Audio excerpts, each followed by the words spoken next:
ಇದು ಜಾಣ ಸುದ್ದಿ, ವಿಜ್ಞಾನ, ವಿಚಾರ ಹಾಗೂ ವಿಸ್ಮಯಗಳ ಧ್ವನಿ ಪತ್ರಿಕೆ. ದಿನದಿನವೂ ವಿಜ್ಞಾನ.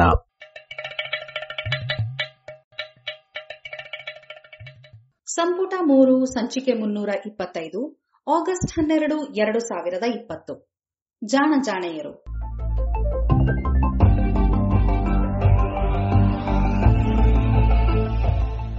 ನೆರವು ಪ್ರಗತಿ ಟ್ರಸ್ಟ್ ಕೋಲಾರ.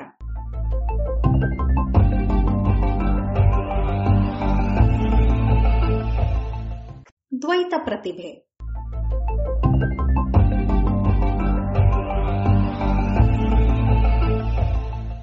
ಬೇರೆ ಎಲ್ಲ ಜೀವಿ ಪ್ರಭೇದಗಳಂತೆಯೇ ಮನುಷ್ಯನ ಚಿಂತನೆ ಹಾಗೂ ಕ್ರಿಯೆಗಳ ಮೂಲ ಉದ್ದೇಶ ಬದುಕಿ ಉಳಿಯಲು ತನ್ನ ಅವಶ್ಯಕತೆಗಳನ್ನು ಪೂರೈಸುವುದೇ ಆಗಿರುತ್ತದೆ. ಬದುಕಿನ ಸ್ಥಿತಿಗತಿಗಳು ಅತ್ಯಂತ ಅನಾನುಕೂಲಿಯಾಗಿಲ್ಲದಿದ್ದರೆ ಅದನ್ನೆಲ್ಲ ಕಳೆದು ಒಂದಿಷ್ಟು ಚೈತನ್ಯ ಉಳಿದಿರುತ್ತದೆ. ಪ್ರಾಣಿಗಳಲ್ಲಿಯೂ ಹೀಗೆಯೇ. ಪ್ರಾಣಿಗಳಲ್ಲಿಯೂ ಈ ಅಧಿಕ ಚೈತನ್ಯವು ಆಟೋಟಗಳಂತಹ ಕ್ರಿಯೆಗಳಲ್ಲಿ ತೋರ್ಪಡುತ್ತದೆ. ಹೀಗೆ ಆಟವಾಡುವ ಸಮಯದಲ್ಲಿ ಈ ಕ್ರಿಯೆಗೆ ಯಾವ ಗೊತ್ತು ಗುರಿಯೂ ಇಲ್ಲವೆಂದು, ಇದು ಬದುಕಿನ ಅವಶ್ಯಕತೆಗಳನ್ನು ಪೂರೈಸುವುದಿಲ್ಲವೆಂದು ಆ ಪ್ರಾಣಿಗೆ ತಿಳಿದಿರುತ್ತದೆ. ಬೆಕ್ಕು ಒಂದು ನೂಲಿನ ಉಂಡೆಯ ಜೊತೆ ಆಟವಾಡಿ ಖುಷಿ ಪಡಬಹುದು, ಆದರೆ ಅದರಿಂದೇನಾದರೂ ಲಾಭ ಉಂಟೋ ಎನ್ನುವ ಆಸೆ ಅದಕ್ಕೆ ಇರುವುದಿಲ್ಲ. ಹಾಗೆಯೇ ನಾಯಿ ತನ್ನತ್ತ ಎಸೆದ ಕಲ್ಲನ್ನು ಉರುಳಿಸುವುದರಲ್ಲಿ ಖುಷಿ ಪಡಬಹುದು, ಅದನ್ನು ಮತ್ತೆ ಎಸೆಯುವಂತೆ ನಮ್ಮತ್ತ ಆಸೆಗಳಿನಿಂದ ನೋಡಬಹುದು. ನನಗೆ ಮತ್ತೊಮ್ಮೆ ಆ ಗುರಿಯನ್ನು ತೋರು, ಈಗ ಯಾವ ಗುರಿಯೂ ಇಲ್ಲ, ಒಂದಾದರೂ ಇರಲಿ ಎನ್ನುವಂತೆ ನೋಡಬಹುದು. ಮನುಷ್ಯನಲ್ಲಿಯೂ ಈ ಅಧಿಕ ಚೈತನ್ಯವು ಇಂತಹ ದೈಹಿಕ ಆಟೋಟಗಳ ಜೊತೆಗೆ ಬೌದ್ಧಿಕ ಕ್ರೀಡೆಗಳನ್ನು ಪ್ರೇರೇಪಿಸುತ್ತದೆ. ಸಾಮಾನ್ಯ ಆಟಗಳಾದ ಇಸ್ಪೀಟು, ಚದುರಂಗ, ಡಾಮಿನೋ ಜೋಡಿಸುವುದು, ಒಗಟುಗಳು ಮುಂತಾದವು ಕೂಡ ಇಂತಹ ಬೌದ್ಧಿಕ ಆಟಗಳೇ. ಇವುಗಳೊಟ್ಟಿಗೆ ನಾನು ಜ್ಞಾನಾರ್ಜನೆಯನ್ನು ಸೇರಿಸಬೇಕು. ಎಲ್ಲ ಬಗೆಯ ಅರಿವನ್ನು ಇದರಲ್ಲಿ ಸೇರಿಸದಿದ್ದರೂ ಸಂಶೋಧನೆ ಎನ್ನುವ ಉನ್ನತ ಜ್ಞಾನಾರ್ಜನೆಯನ್ನು ಇದರಲ್ಲಿ ಸೇರಿಸಬೇಕು. ಕ್ರೀಡೆಗಳು, ಕಲೆ ಮತ್ತು ವಿಜ್ಞಾನ ಎನ್ನುವಂಥವು ಬದುಕಿನ ಅವಶ್ಯಕತೆಗಳನ್ನು ಪೂರೈಸುವ ಜರೂರು ಉದ್ದೇಶದಿಂದ ನಾವು ತೊಡಗಿಕೊಳ್ಳುವ ಗುರಿ ಇರುವಂತಹ ಚಟುವಟಿಕೆಯ ಕ್ಷೇತ್ರಗಳಲ್ಲ. ಅಪರೂಪಕ್ಕೆ ಹೀಗೆ ಆಗಬಹುದು. ಅಂತಹ ಸಂದರ್ಭದಲ್ಲಿಯೂ ಸೃಜನಶೀಲ ಕಲಾವಿದನಾಗಲಿ ಅಥವಾ ಸಂಶೋಧಕನಾಗಲಿ ಈ ಅಂಶವನ್ನು ಮರೆತೇ ಬಿಟ್ಟಿರುತ್ತಾರೆ. ಹಾಗೆ ಮರೆತದ್ದಲ್ಲದೆ ಮುನ್ನಡೆಯುವುದು ಸಾಧ್ಯವೂ ಇಲ್ಲವೆನ್ನಿ. ಸಾಮಾನ್ಯವಾಗಿ ಇಂತಹ ಚಟುವಟಿಕೆಗಳಲ್ಲಿ ತೊಡಗಿಕೊಳ್ಳುವ ವಿದ್ಯಾರ್ಥಿ ಅಥವಾ ಕಲಾವಿದರೆ ಮೇಲ್ತೋರಿಕೆಗೆ ಒಂದು ಗುರಿ ಎಂದು ಆಯ್ದುಕೊಳ್ಳುವುದುಂಟು. ಈ ಉದ್ದೇಶವನ್ನು ಪೂರೈಸದಿದ್ದರೆ ಯಾವ ಹಾನಿಯೂ ಆಗುವುದಿಲ್ಲ ಎನ್ನುವುದನ್ನು ಗಮನದಲ್ಲಿಡಬೇಕು. ಏಕೆ ಹೀಗಾಗುತ್ತದೆ ಎಂದರೆ, ನಿತ್ಯದ ಅಳಿವು ಉಳಿವಿಗಾಗಿ ಹೋರಾಡಿದ ನಂತರವೂ ನಮ್ಮಲ್ಲಿ ಉಳಿದುಕೊಳ್ಳುವ ಒಂದಿಷ್ಟು ಚೈತನ್ಯ ಇದರತ್ತ ನಮ್ಮನ್ನು ದೂಡುತ್ತದೆ. ಹೀಗೆ ಕಲೆ ಮತ್ತು ವಿಜ್ಞಾನವೆರಡು ಕ್ರೀಡೆ ಮತ್ತು ಆಟಗಳಂತೆ ಬದುಕಿನ ಲಕ್ಸುರಿಗಳು. ಈ ದೃಷ್ಟಿಕೋನ ಇಂದಿಗೆ ಒಪ್ಪುವುದಕ್ಕಿಂತಲೂ ಪುರಾತನ ಕಾಲಕ್ಕೆ ಒಪ್ಪುತ್ತದೆ ಎನ್ನಬಹುದು.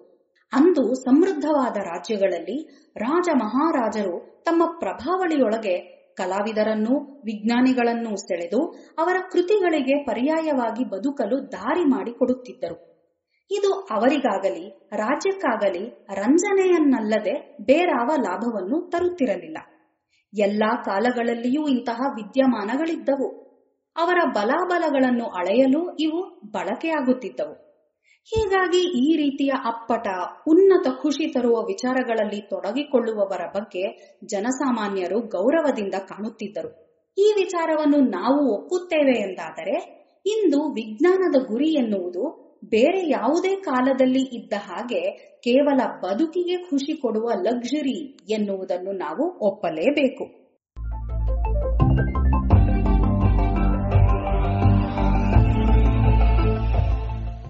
ಇದೇನೋ ತತ್ವಜ್ಞಾನದ ಹಾಗೆ ಇದೆಯಲ್ಲ ಎಂದರೆ ತಪ್ಪೇನಲ್ಲ.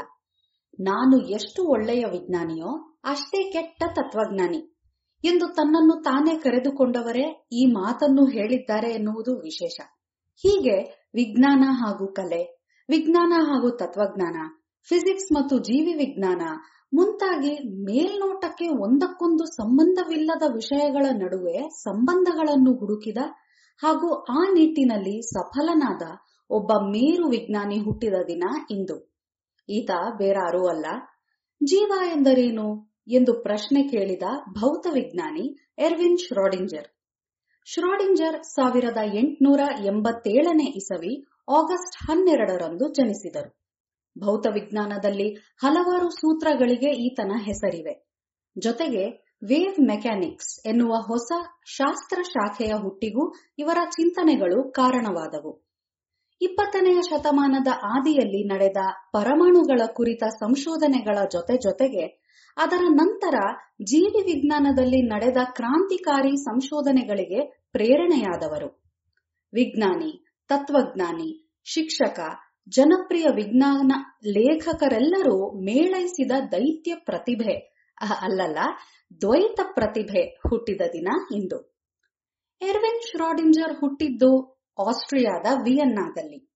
ತಂದೆ ರುಡಾಲ್ಫ್ ಶ್ರೋಡಿಂಜರ್, ತಾಯಿ ಜಾರ್ಜಿನ್ ದಂಪತಿಗಳಿಗೆ ಈತ ಒಬ್ಬನೇ ಸಂತಾನ. ಈತನ ತಂದೆ ಲಿನೋಲಿಯಂ ಬಟ್ಟೆಗಳನ್ನು ತಯಾರಿಸುತ್ತಿದ್ದ ವ್ಯಾಪಾರಿ. ಆ ಲೆಕ್ಕದಲ್ಲಿ ಎರ್ವಿನ್ ಬಲು ಅದೃಷ್ಟವಂತ ಎಂದೇ ಹೇಳಬೇಕು.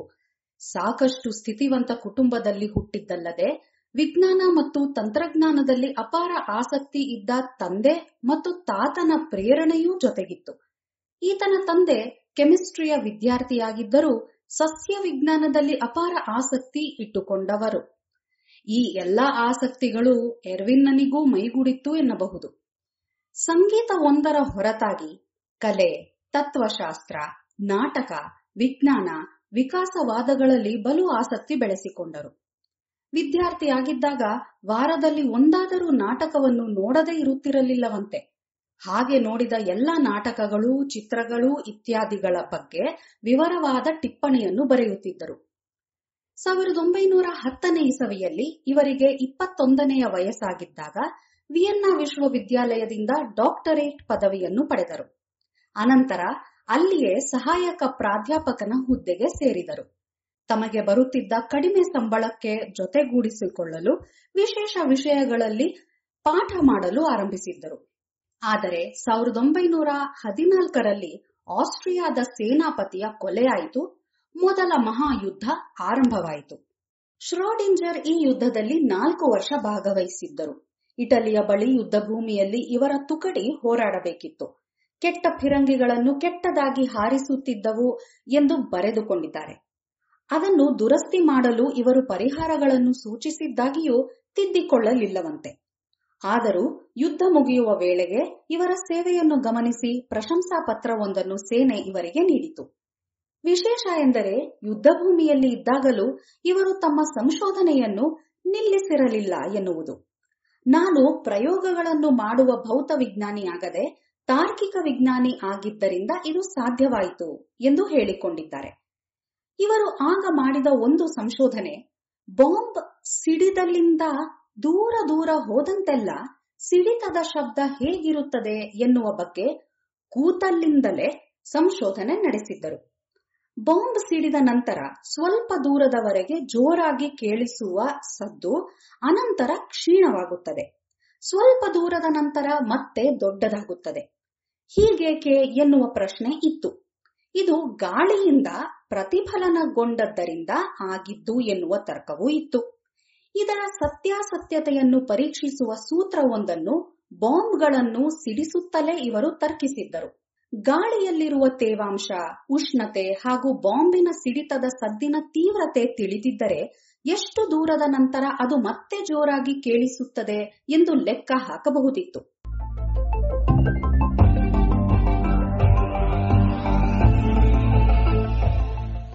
ಶ್ರೋಡಿಂಜರ್ ನಿರೀಶ್ವರವಾದಿ. ಚರ್ಚ್ ಎಂದರೆ ಅವರಿಗೆ ಅಷ್ಟಕ್ಕಷ್ಟೇ. ಅವರ ತಂದೆಯೂ ಚರ್ಚಿಗೆ ಹೋಗುತ್ತಿರಲಿಲ್ಲ. ಚರ್ಚು ವಿಜ್ಞಾನ ಬೆಳೆಯದಂತೆ ಹತ್ತಿಕ್ಕಿತ್ತು. ಅದರ ಕಪಿಮುಷ್ಟಿಯಿಂದ ಬಿಡಿಸಿಕೊಂಡು ವಿಜ್ಞಾನ ಬೆಳೆಯುತ್ತಿದೆ ಎಂದು 19ನೇ ಶತಮಾನದಲ್ಲಿ ನಡೆದ ವೈಜ್ಞಾನಿಕ ಶೋಧಗಳ ಬಗ್ಗೆ ಇವರು ಹೇಳುತ್ತಿದ್ದರು. ಅರಬಿಗಳ ಮೂಲಕ ಗ್ರೀಕಿಗೆ ಬಂದು ಅಲ್ಲಿಂದ ನಮಗೆ ತಲುಪಿದ್ದ ಭಾರತೀಯ ಪಾರಮಾರ್ಥಿಕ ಮೀಮಾಂಸೆಯನ್ನು ನಾವು ಮತ್ತೆ ಕಲಿಯಬೇಕು. ಅದನ್ನು ಈ ಚರ್ಚು ನಮಗೆ ದಕ್ಕದಂತೆ ಮಾಡಿಬಿಟ್ಟಿತ್ತು ಎಂದು my view of the world ಎನ್ನುವ ಪುಸ್ತಕದಲ್ಲಿ ಇವರು ಬರೆದಿದ್ದುಂಟು. ಭಾರತೀಯ ತತ್ವಶಾಸ್ತ್ರದ ಪ್ರಮುಖ ಗ್ರಂಥಗಳನ್ನು ಯೌವನದಲ್ಲಿಯೇ ಅಧ್ಯಯನ ಮಾಡಿ ಆ ಬಗ್ಗೆ ಟಿಪ್ಪಣಿಗಳನ್ನು ಮಾಡಿಕೊಂಡಿದ್ದರು. ವಿಜ್ಞಾನಿಯಾದರೂ ದೇವರು ಧರ್ಮದಲ್ಲಿ ವಿಶ್ವಾಸ ಇಲ್ಲದಿದ್ದರೂ ಪಾರಮಾರ್ಥಿಕ ವಿಷಯಗಳ ಬಗ್ಗೆ ಮಾತನಾಡುವುದರಲ್ಲಿ ಶ್ರೋಡಿಂಜರರಿಗೆ ಬಹಳ ಆಸಕ್ತಿ.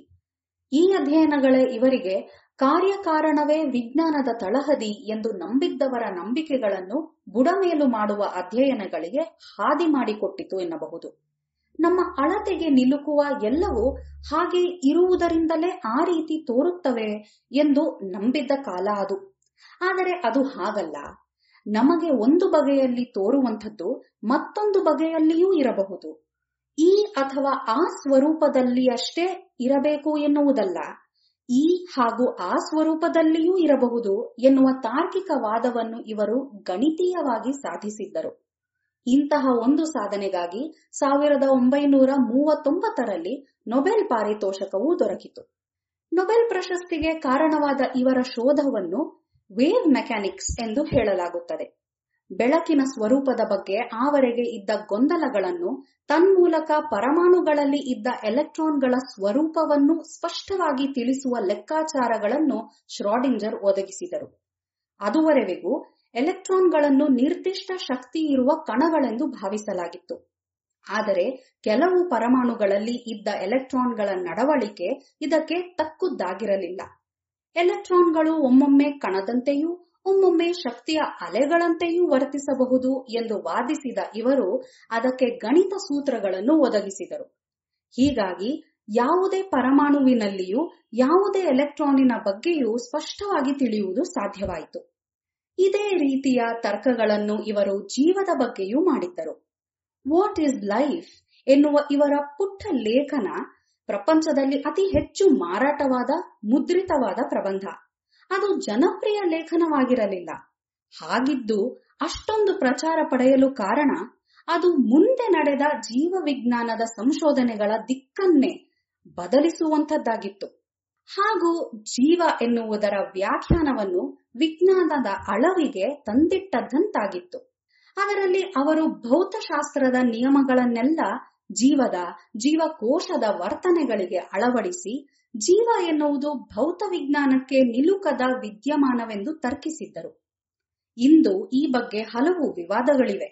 ಆದರೂ ಜೀವ ಎನ್ನುವುದು ಒಂದು ವಿಶೇಷ ಸೃಷ್ಟಿ ಎನ್ನುವ ನಂಬಿಕೆಯನ್ನು ಅಲ್ಲಾಡಿಸಿ ಅದು ಕೇವಲ ಭೌತ ಹಾಗೂ ರಾಸಾಯನ ವಿಜ್ಞಾನಗಳ ನಿಯಮವನ್ನು ಅನುಸರಿಸುವ ಇನ್ನೊಂದು ಬಗೆಯ ವ್ಯವಸ್ಥೆ ಎಂದು ತಿಳಿಯಲು ಇದು ನೆರವಾಯಿತು.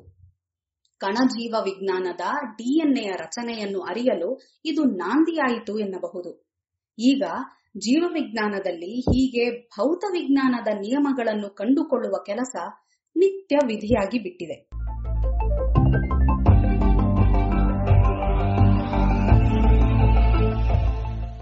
ಯುದ್ಧಾನಂತರ ಇವರು ಹಲವು ಕಡೆಯಲ್ಲಿ ಕೆಲಸ ಮಾಡಿದರು. ಮೊದಲು ಸ್ವಿಟ್ಜರ್ಲೆಂಡಿನ ಜ್ಯೂರಿಕ್ನಲ್ಲಿ ಪ್ರೊಫೆಸರ್ ಆಗಿದ್ದರು. ಅನಂತರ ಬರ್ಲಿನ್ಗೆ ಹೋದರು. ಆದರೆ ನ್ಯಾಟ್ಸಿ ರಾಜ್ಯ ಆರಂಭವಾದ ಮೇಲೆ ಅದನ್ನು ಸಹಿಸಲಾಗದೆ ಇಂಗ್ಲೆಂಡಿಗೆ ಹೋದರು.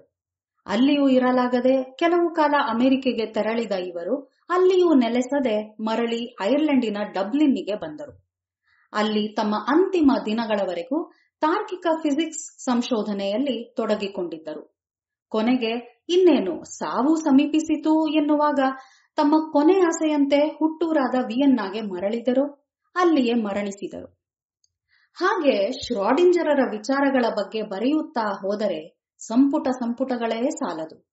ಆದರೆ ಹಲವು ವಿಜ್ಞಾನಗಳನ್ನು ಒಂದೆಡೆ ಮೇಳೈಸುವಂತೆ ತರ್ಕಿಸಿದ, ಪಾರಮಾರ್ಥಕ್ಕೂ ವಿಜ್ಞಾನದ ಮೆರಗು ಕೊಟ್ಟ, ದೇವರು ಧರ್ಮದಲ್ಲಿ ನಂಬಿಕೆ ಇಲ್ಲದಿದ್ದರೇನಂತೆ, ತತ್ವಶಾಸ್ತ್ರ ಇವೆಲ್ಲವನ್ನು ಮೀರಿ ಬದುಕನ್ನು ಅರ್ಥ ಮಾಡಿಕೊಳ್ಳುವ ಸಂಗತಿ ಎಂದು ವಾದಿಸಿದ 20ನೇ ಶತಮಾನದ ಮೇರು ಪ್ರತಿಭೆ ಎರ್ವಿನ್ ಶ್ರೋಡಿಂಜರ್ ಹುಟ್ಟಿದ ದಿನ ಇಂದು ಆಗಸ್ಟ್ 12.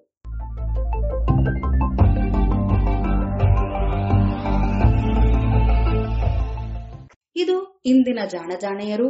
ರಚನೆ ಶ್ರೀ ಕೊಳ್ಳೆಗಾಲ ಶರ್ಮಾ. ಜಾಣಧ್ವನಿ ಶ್ರೀಮತಿ ಲಕ್ಷ್ಮೀ ವಿ.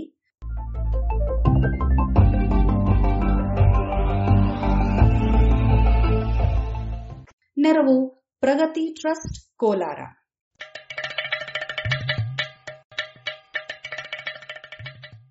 ಜಾಣ ಸುದ್ದಿ ಕುರಿತ ಸಲಹೆ, ಸಂದೇಹಗಳು, ಪ್ರಶ್ನೆಗಳು ಇದ್ದಲ್ಲಿ ನೇರವಾಗಿ 9886640328 ಈ ನಂಬರಿಗೆ ಕರೆ ಮಾಡಿ, ಇಲ್ಲವೇ ವಾಟ್ಸಪ್ ಮಾಡಿ.